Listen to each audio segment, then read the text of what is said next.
கணிப்பு பாத்தீங்கன்னா ஒவ்வொருத்தரும் ஒவ்வொரு மாதிரியா சொல்றாங்க. இப்ப புதுசா வந்த விஜய் கட்சிக்கு கூட வாய்ப்பு இருக்குன்னு சொல்றாங்க. இந்த நிலையில பிரதமர் என்ன சொல்றாரு, 4 மாநிலத்துல நாங்க வெற்றி பெற்று ஆட்சி அமைப்போம்னு சொல்றாரு. அது நடக்காதுன்னு மற்ற கட்சிகள் சொல்றாங்க. இல்ல, மற்ற கட்சிகள் அப்படிதான் சொல்வாங்க. ஆனா நீங்களே சொல்றீங்க 4 கருத்து கணிப்பு ஒரு மாதிரியா இருக்குன்னு.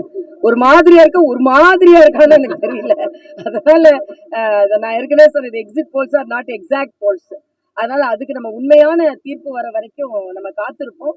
அதனால ஒவ்வொரு இடங்களிலும் ஒவ்வொரு மாதிரி வர கருத்து கணிப்புகளை நம்ம இப்போ அதுக்கு பத்தி கருத்து சொல்ல வேண்டாம்னு நான் நினைக்கிறேன்.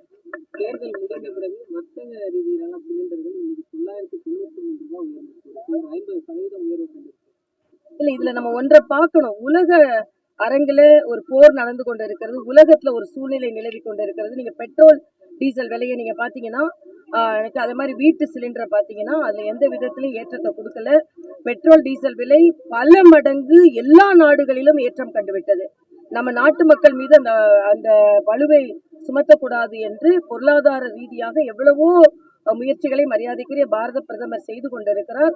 அதனால இது தற்காலிகமாக ஒரு ஏற்றம் தான். நிச்சயமாக பாரத பிரதமர் மக்கள் மீது எந்த பளுவையும் ஏற்ற மாட்டார். அதுக்கு உதாரணம் உலக நாடுகள் எல்லா இடங்களிலும் எண்ணெய் நாடுகள்ல போர் நடந்து கொண்டிருக்கிறதுனால பிரச்சனைகள் இருக்கும் பொழுது பெட்ரோல் டீசல் விலை ஏற்றப்படாமல் இருப்பது நமது மரியாதைக்குரிய பாரத பிரதமரின் ஒரு நிர்வாக திறமை என்பதை நாம் தெரிவித்துக் கொள்கிறோம்.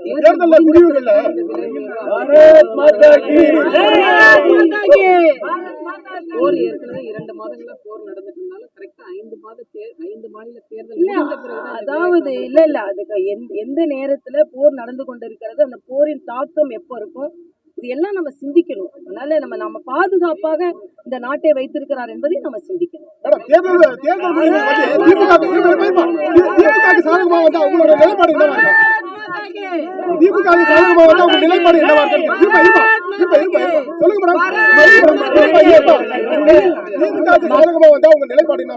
மக்கள் எங்களுக்கு சாதகத்தை தருவார்கள் நான் நம்புகிறேன். அது வேற கேள்வி.